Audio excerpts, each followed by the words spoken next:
Hola, mi nombre es Noemí Rearte y en este encuentro de vacunas vamos a hablar sobre las recomendaciones, indicaciones y seguridad de las vacunas.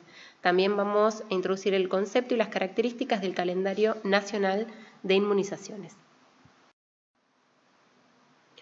La inmunización es la acción de conferir inmunidad y esta inmunidad puede ser producida mediante la administración de antígenos, los cuales estimulan al sistema inmune de una persona para que se genere una respuesta inmunológica. Esto es lo que es llamado inmunización o inmunidad activa. También la inmunización puede ser producida mediante la administración directamente de los anticuerpos ya formados específicos contra una enfermedad. Esto es lo que se llama inmunización pasiva. La inmunización consiste en la inducción y producción de una respuesta inmunitaria específica protectora por parte de un individuo sano, susceptible como consecuencia de la administración de un inmunobiológico. Entonces, por definición, la vacuna es una suspensión de microorganismos que pueden estar vivos atenuados, inactivados o pueden ser fracciones de estos microorganismos que se administran a un individuo sano susceptible con el objetivo de inducir una inmunidad protectora específica contra la enfermedad infecciosa contra la cual se está vacunando a ese individuo.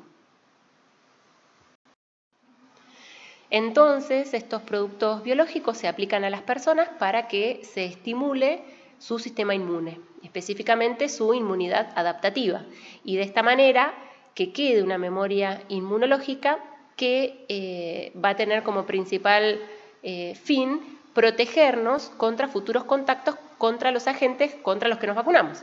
Y de esta manera vamos a evitar enfermar o vamos a evitar las complicaciones más graves de las enfermedades. La vacunación es una de las intervenciones con mayor impacto en la salud pública. De hecho, la vacunación, luego de la potabilización del agua, es el hito sanitario que más vidas salvó en el mundo a lo largo de todo lo que es la historia de la humanidad. La vacunación significa la protección individual, o sea, una menor susceptibilidad individual contra una infección. También genera inmunidad colectiva, que constituye una protección que se manifiesta por una reducción de la infecciosidad en el grupo. Y por otro lado, y muy importante, es que si en una población se logra un elevado número de sujetos protegidos por una vacuna, o sea, si hay una alta tasa de cobertura para una vacuna dada, el efecto protector se va a extender también a aquellas personas que no fueron vacunadas. Esto es lo que es denominado inmunidad de grupo o inmunidad de rebaño. Entonces, esta inmunidad colectiva o de grupo o inmunidad de rebaño es el estado de inmunidad en una población que va a evitar que aparezcan las epidemias. Esta protección colectiva comporta un menor riesgo para todo el grupo y no solo para aquellas personas que están vacunadas. Es el fundamento de lo que son los programas de vacunación. Estos programas de vacunación proveen a las personas vacunadas protección directa contra una determinada infección y al mismo tiempo, como logran que el número de personas inmunes sea suficiente, protegen a toda la comunidad, incluido aquellas personas que no están vacunadas, principalmente al impedir o demorar la circulación del agente causal. ¿Por qué es importante que la gente se vacune? Bueno, principalmente para lograr controlar una enfermedad, eventualmente eliminarla y, si somos más ambiciosos, llegar a la erradicación de la misma. ¿Qué diferencia hay entre estos conceptos? Bueno, una enfermedad se considera controlada cuando, por medio de una política pública, se consigue limitar la circulación del agente infeccioso por debajo del nivel en que se mantendría si los individuos actuaran por su cuenta para controlar dicha enfermedad. Por otro lado, la enfermedad se considera eliminada cuando se controla suficientemente para evitar que se declare una epidemia en una determinada zona geográfica. El control y la eliminación se consiguen a nivel local, mientras que para hablar de erradicación de la enfermedad hay que haberla eliminado de todas partes, o sea, de todo el mundo. Ejemplos de eliminación, el clásico, la poliomielitis, ¿sí? Fue eliminada de las Américas en el año 94 y hasta ahora la única enfermedad erradicada es la viruela, que fue erradicada en el año 1980. La poliomielitis está en vías o en búsqueda de erradicación, pero aún no está erradicada.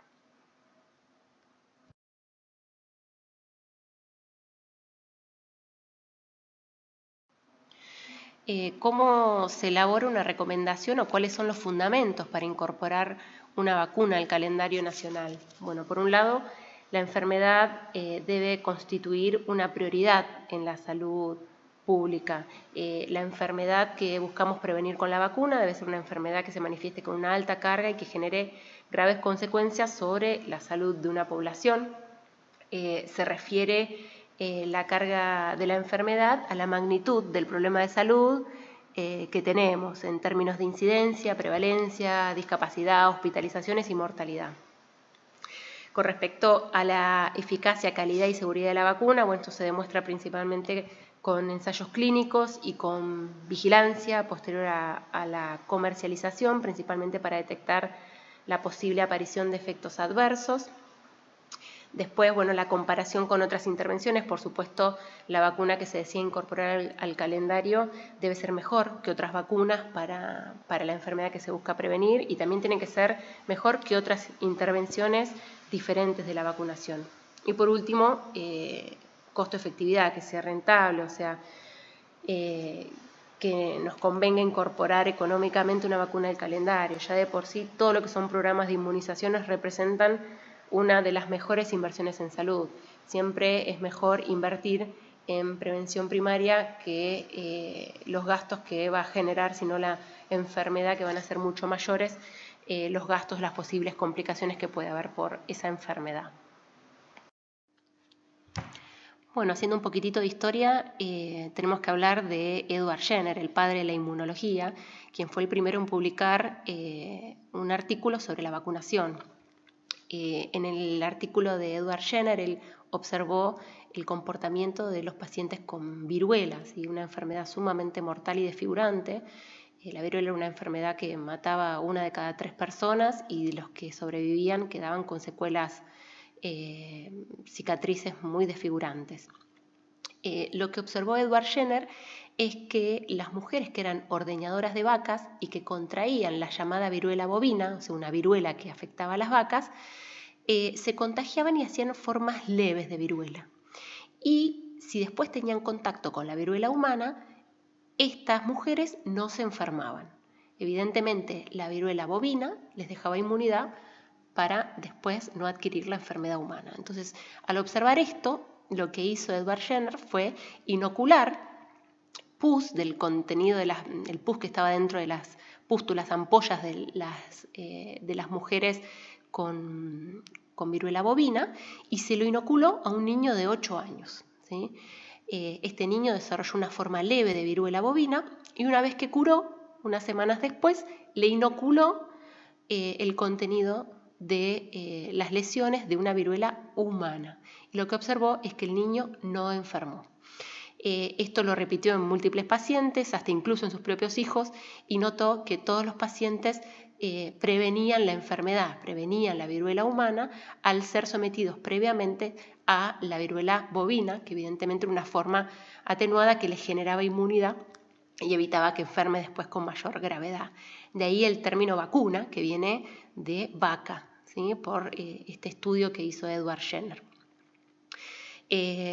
Años después, Louis Pasteur desarrolla la vacuna contra la rabia en el año 1885 y a lo largo de el siglo XIX, siglo XX y siglo XXI se desarrollaron múltiples vacunas contra virus y bacterias que lo que hicieron fue salvar millones de vidas y fueron fundamentales para la historia de la medicina. En el año 2010 se crea el Programa Nacional de Control de Enfermedades Inmunoprevenibles, que tiene como principal objetivo disminuir el impacto de las enfermedades inmunoprevenibles a través del alcance de altos niveles de cobertura de vacunación en todas las jurisdicciones. También busca instalar el concepto de vacunas como derecho y como responsabilidad social y establece prioridades para la incorporación de nuevas vacunas en los calendarios nacionales, generando recomendaciones sólidas, transparentes y basadas en evidencia científica. El calendario nacional de vacunación es uno de los más completos de la zona y ha evolucionado mucho con la incorporación de distintas vacunas en los últimos años. Antes del año 2003, el calendario nacional contaba con 8 vacunas y en la actualidad cuenta con 20 vacunas que se van a indicar en distintas edades de la vida. Se incorporó inicialmente en el año 2003 la triple viral y la hepatitis B. La hepatitis B se empezó a indicar antes se daba solamente en personal de salud y en recién nacidos, y se empezó a aplicar a los preadolescentes a los 11 años. En el año 2005 se incorporó la vacuna de la hepatitis A. Fue una introducción sumamente importante, ya que disminuyó notablemente la incidencia de hepatitis en niños y ya se eliminaron los trasplantes hepáticos de causa infecciosa por hepatitis A. En el año 2007 se incorporó la vacuna de la fiebre amarilla y la fiebre hemorrágica argentina dentro del calendario nacional para las zonas de riesgo. En el año 2008 se incorporó la vacuna quíntuple, o sea, se incorporó hepatitis B a la triple bacteriana y Haemophilus influenza. En el año 2009 se incorpora la triple bacteriana acelular, difteria, pertussis y tétanos, pertussis con el componente acelular a los 11 años. En el año 2011 se incorpora la vacuna de la gripe para población de riesgo, la vacuna del HPV para niñas de 11 años y la vacuna de neumococo para menores de 2 años. En el año 2013 se incorpora la vacuna triple bacteriana acelular en embarazadas, principalmente por el componente pertussis para aumentar el traspaso de anticuerpos por vía placentaria a los recién nacidos en el componente pertussis. En el año 2014 se establece la vacuna de la hepatitis B universal, o sea, para el 100% de la población, indicación de esquema de vacunación para hepatitis B con 3 dosis. En el año 2015 se incluye la vacuna del rotavirus a los 2 y 4 meses y la de varicela a los 15 meses. En el año 2016 se incluye la vacuna Salk, que es la antipoliomielítica inactivada, y continúa con la Sabin, que es la forma viva atenuada que se administra por vía oral, en la forma bivalente con los serotipos circulantes. En el año 2017 se incorpora la vacuna para el HPV en varones, la de neumococo en adultos mayores y la de meningococo para niños de 3, 5 meses y 15 meses. Y el último cambio, incorporación en el calendario de vacunación, va a iniciar a partir del mes de junio, y es la eliminación de la vacuna viva atenuada. Se elimina la Sabin y se reemplaza completamente por la forma inactivada, que es la Salk. Esto se hace principalmente para disminuir los casos o la posibilidad de poliomielitis vacunal por una vacuna a virus vivo atenuado. Dentro de las características que tiene que tener una vacuna es que sea segura. Esto es una propiedad fundamental de cualquier vacuna. Estas deben ser seguras, lo cual no quiere decir que no puedan tener efectos secundarios. Y el grado de seguridad exigida para una vacuna puntual está en relación con la gravedad de la enfermedad que intentamos evitar con la administración. Por otro lado, las vacunas tienen que ser inmunogénicas, es fundamental su inmunogenicidad, que es la capacidad de que genere una inmunidad específica a través de la inoculación de la gente. La eficacia de una vacuna está definida en base a los resultados o beneficios que produce en la salud de los individuos cuando esa vacuna es aplicada en condiciones ideales. Se considera efectividad de una vacuna a los resultados o beneficios de la salud proporcionados por un programa de vacunación en la población.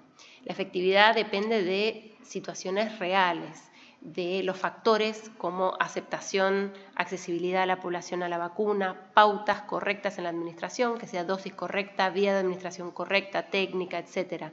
También la conservación de las vacunas y la manipulación adecuada. Por otro lado, la eficiencia de las vacunas se efectúa comparando los beneficios de salud de la intervención aplicada a la población objeto en condiciones reales, y es la relación entre la efectividad vacunal y los recursos movilizados para el desarrollo del programa. La eficiencia está muy influida por el precio de la vacuna y por la incidencia de la enfermedad en los distintos grupos de la población. Para una vacunación segura es importante mantener las vacunas en temperaturas correctas y no guardarlas con otros elementos ni medicamentos en la misma heladera. Es importante evaluar el carnet de vacunación y aplicar las vacunas correspondientes a cada situación en particular. Hay que conocer las características de las vacunas que se van a aplicar. Antes de cada aplicación hay que verificar el lugar, la vía correcta de administración, la fecha de vencimiento y preguntar sobre antecedentes personales. Es fundamental siempre el lavado de manos y hay que utilizar insumos apropiados para la vacunación y respetar las políticas de los frascos abiertos. No hay que mezclar varias vacunas en una misma jeringa. Es importante el manejo apropiado de los residuos, descartando convenientemente en base a las normas de los insumos utilizados. Es muy importante el registro correcto. Todas las vacunas aplicadas deben ser constatadas en el carnet de vacunación y en los registros del vacunatorio. Y en cuanto a los efectos adversos, hay que evaluar las reacciones luego de los 30 minutos de aplicación, informar a la persona acompañante sobre reacciones esperadas para cada vacuna y explicar los signos de alarma, y hay que siempre notificar los efectos adversos en las fichas de ESAVI. Y siempre chequear los 5 correctos. Que el paciente sea el correcto, la vacuna correcta para ese paciente, con la dosis correcta, en la vía de administración correcta y en el sitio anatómico correcto. Las vacunas tienen contraindicaciones. Una contraindicación es una condición que tiene una persona que implica que va a tener un riesgo mayor de padecer una reacción adversa a una vacuna en particular, por lo cual esa vacuna no debería ser administrada. Una contraindicación absoluta es que haya tenido una reacción anafiláctica a una dosis previa de la vacuna o bien a algún componente de la misma. Otra contraindicación es aplicar una vacuna a microorganismos vivos atenuados en pacientes inmunocomprometidos y en embarazadas, y siempre hay que evaluar las precauciones particulares de cada vacuna y las reacciones de hipersensibilidad a componentes de las vacunas de manera individual. Es importante también conocer las falsas contraindicaciones de vacunación para no perder una oportunidad de vacunar a una persona que está en condiciones de recibir una dosis en particular. Falsas contraindicaciones de vacunas son una enfermedad leve, fiebre de bajo grado, menos de 38 grados, lactancia, alergias leves, uso de antibióticos, convivencia con una embarazada, antecedentes de convulsiones y enfermedad neurológica. Todas estas no son contraindicaciones, el paciente puede recibir una vacuna.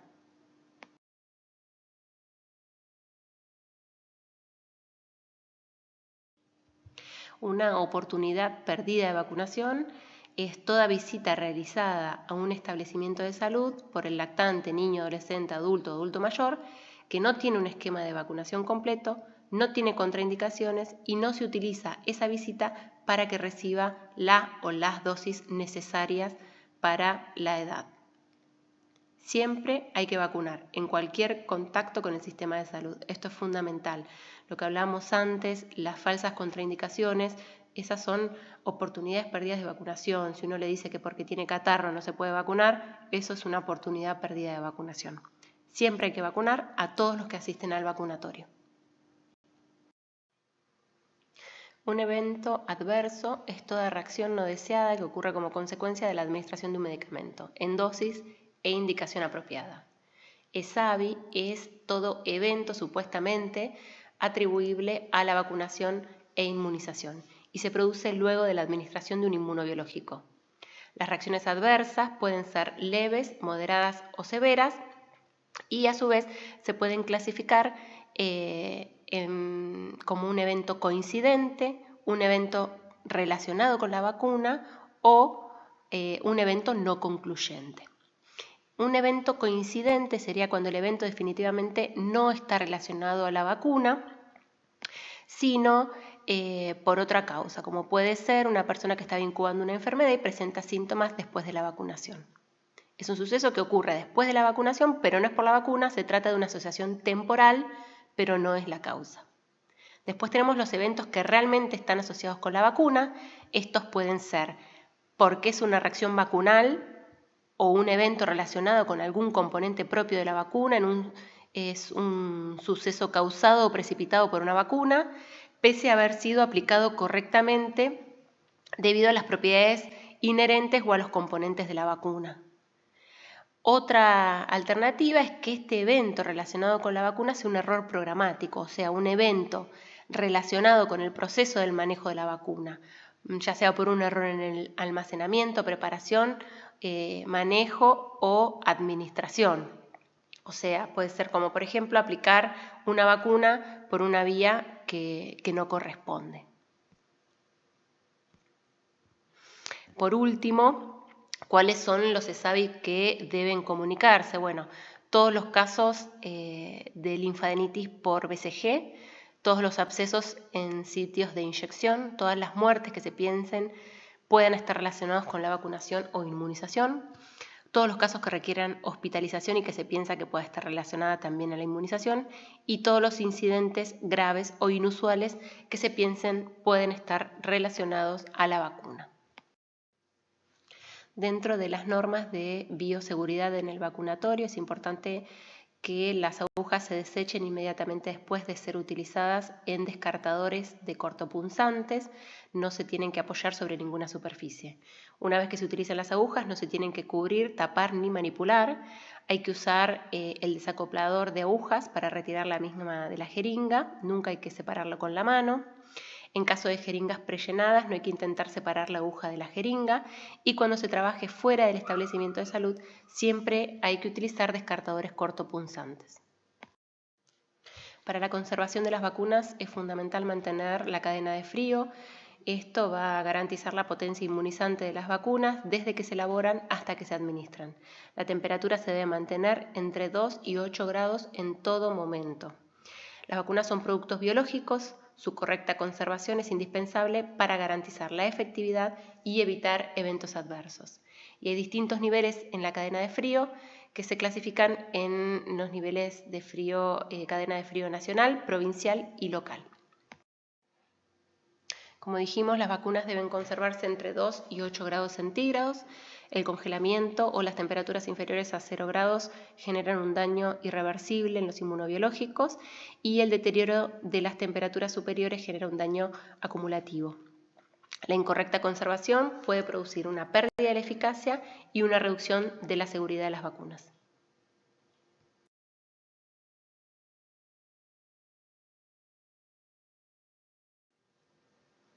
Los inmunobiológicos tienen distintas vías de administración. Una vía es la vía oral, que se utiliza para la vacuna OPV, que es la Sabin, antipoliomielítica, a virus inactivado, la vacuna del cólera, fiebre tifoidea, rotavirus, todas estas se administran directamente en la boca. La vía intradérmica se utiliza siempre y cuando la vacuna no contenga como adyuvante hidróxido o fosfato de aluminio, porque pueden provocar una reacción local, inflamación, formación de granulomas y necrosis. La única vacuna que se administra por vía intradérmica es la BCG. Hay que insertar la aguja con bisel hacia arriba con un ángulo de 15 grados, bien superficial, hasta generar un abón. La vía subcutánea se utiliza siempre y cuando la vacuna no contenga como adyuvante hidróxido o fosfato de aluminio. La técnica se aplica subcutánea y se efectúa con el bisel a 45 grados hacia arriba. No es necesario aspirar y por esta vía se aplican las vacunas antivirales vivas atenuadas. Por último, la vía intramuscular se indica en mayores de 12 meses a nivel deltoideo. Los lactantes menores de 12 meses se los aplica en la cara anterolateral del muslo. La región glútea no se utiliza para la administración de las vacunas por el riesgo potencial de lesión del nervio ciático y es menos higiénico en los niños por el uso de pañales. En este caso, la aguja se aplica en forma perpendicular a 90 grados.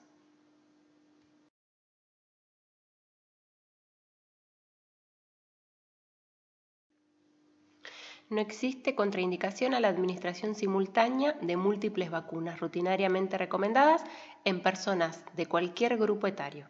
No se altera la producción de anticuerpos ni aumentan las reacciones postvacunales. Esto es muy importante saberlo para no perder oportunidades de vacunación. Deben ser inyectados separadamente y en diferentes sitios anatómicos. Cuando las vacunas no se aplican de manera simultánea, en algunas ocasiones puede ser necesario esperar un intervalo de tiempo para eliminar la posibilidad de interferencia entre las distintas vacunas y lograr así una mejor eficacia vacunal. Esto tiene que ver principalmente con el tipo de vacuna que estamos aplicando. Cuando aplicamos vacunas con antígenos inactivados y vacunas con antígenos inactivados, se pueden administrar de manera simultánea o con cualquier intervalo de dosis. O sea, no hay problema si no las aplicamos simultáneamente, podemos prolongar el intervalo de dosis y aplicarlo cuando queramos. Si fuese necesario aplicarlas en el mismo miembro, estas deben estar separadas al menos 2 a 5 centímetros de distancia. Cuando se aplican vacunas con antígenos inactivados y vacunas con antígenos vivos atenuados, se pueden administrar simultáneamente o con cualquier intervalo de dosis. El tema está cuando aplicamos vacunas con antígenos vivos atenuados y queremos dar otra vacuna a antígeno vivo atenuado. Bueno, en este caso, si no las administramos simultáneamente, hay que esperar por lo menos 4 semanas para aplicar la segunda vacuna antígeno vivo atenuado.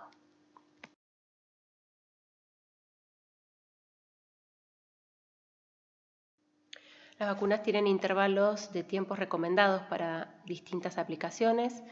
El intervalo mínimo entre dosis de la misma vacuna es el tiempo que debe transcurrir entre múltiples dosis del mismo antígeno. Los intervalos mínimos se utilizan en circunstancias tales como viajes o esquemas incompletos o atrasados.